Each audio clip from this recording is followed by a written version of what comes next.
আমি কোথায় পাবো তারে, আমার মনের মানুষ যে রে। আমি কোথায় পাবো তারে, আমার মনের মানুষ যে রে।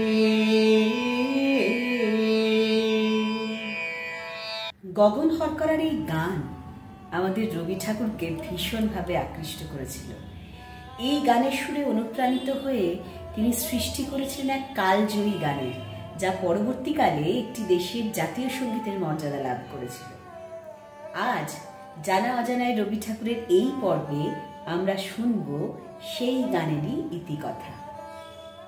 যে গানের কথা বলছি সেই গানের সৃষ্টির ইতিহাস বুঝতে গেলে আমাদের প্রথমে জানতে হবে গগন হরকরা কে।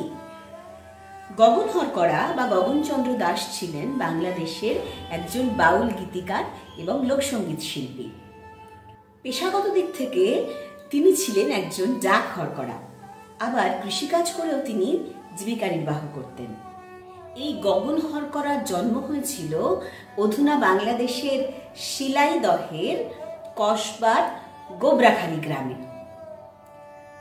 আমাদের রবি ঠাকুর মাঝে মধ্যেই শিলাইদহে যেতেন জমিদারি দেখাশোনার কাজে। সেখানেই গগন হরকরার গানে তিনি আকৃষ্ট হয়েছিলেন। আমাদের রবীন্দ্রনাথ এই গগন হরকরার গানের গুণমুগ্ধ শ্রোতা ছিলেন। শোনা যায় যে রবীন্দ্রনাথ এবং গগন হরকরা একসাথে বসে বিভিন্ন সময় সঙ্গীত চর্চাও করতেন। আমরা জানতে পারি এই গগন হরকরা বা গগনচন্দ্র দাস তিনি নাকি লালনের গানের ভীষণ ভক্ত ছিলেন। আবার এও জানা যায় লালন নিজেও গগনের সান্নিধ্য এবং তার গান ভীষণভাবে পছন্দ করতেন। আর আমাদের রবি ঠাকুর তিনি এই গগনচন্দ্র দাসের কাছ থেকে কখনো তার নিজের গান, আবার কখনো লালনের গান শুনতেন। আমি কোথায় পাবো তারে, আমার মনের মানুষ জেরে। গগন হরকরার এই গানের সুর আমাদের রবি ঠাকুরকে এতটাই অনুপ্রাণিত করেছিল যে তিনি সৃষ্টি করে ফেললেন আমার সোনার বাংলা, আমি তোমায় ভালোবাসি, যা পরবর্তীকালে বাংলাদেশের জাতীয় সঙ্গীতের মর্যাদা লাভ করেছিল। 1971 সালের 1 মার্চ তৈরি হলো স্বাধীন বাংলা ছাত্র সংগ্রাম পরিষদ। এর ঠিক 2 দিন বাদে এই পরিষদের এক জনসভা শেষে স্বাধীনতার ইস্তেহারে প্রথম আমার সোনার বাংলা, আমি তোমায় ভালোবাসি এই গানটিকে জাতীয় সঙ্গীত হিসেবে ঘোষণা করা হয়। সেই বছরই 17 এপ্রিল মুজিবনগরে প্রবাসী বাংলাদেশ সরকারের শপথ গ্রহণ অনুষ্ঠানে প্রথমবার এই গানটা জাতীয় সঙ্গীত হিসেবে গাওয়া হয়। যুদ্ধ চলাকালীন সময়ে স্বাধীন বাংলা বেতার কেন্দ্র থেকে এই গানটি প্রায় পরিবেশিত হতো। সেই সময় এই গানের মিউজিক অ্যারেঞ্জমেন্ট করেছিলেন সেই সময়কার সুরকার অজিত রায়।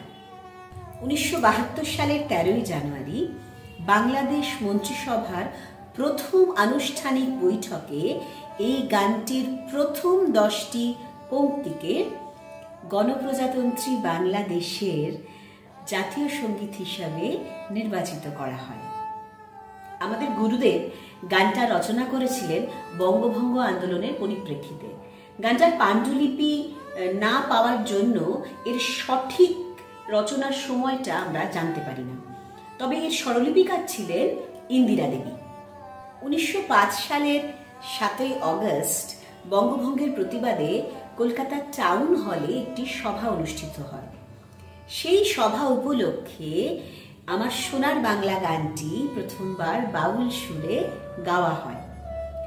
এরপর 7 সেপ্টেম্বর সঞ্জীবনী পত্রিকায় রবি ঠাকুরের স্বাক্ষরের সঙ্গে এই গানটা প্রথম প্রকাশ করা হয়। গানটির একটি ইংরেজি ভার্সন 1972 সালের 21শে ফেব্রুয়ারি অমৃতবাজার পত্রিকায় প্রকাশ করা হয়েছিল। নাম ছিল Tagore's golden Bengal, translated by professor Binoy Kumar Sarkar. আচ্ছা বন্ধুরা, তাহলে আজ যাই, আবার দেখা হবে আগামী পর্বে। ও হ্যাঁ, তোমরা কিন্তু জানাতে ভুলো না যে কেমন লাগছে তোমাদের জানা অজানায় রবি ঠাকুরের এই পর্বগুলো। আর যারা এখনো সাবস্ক্রাইব করনি তারা চটপট উৎসাহ মিউজিক স্কুলের ইউটিউব চ্যানেলটা সাবস্ক্রাইব করে ফেলো। আর যে গান নিয়ে এতক্ষণ এত কথা বললাম, শেষে সেই গানটা গাইতে বড্ড ইচ্ছে করছে।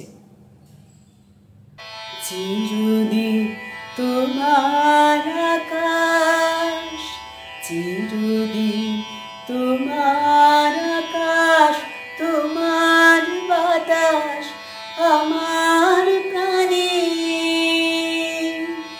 ওগো আমার প্রাণে বাজায় বাঁশি সোনার বাংলা।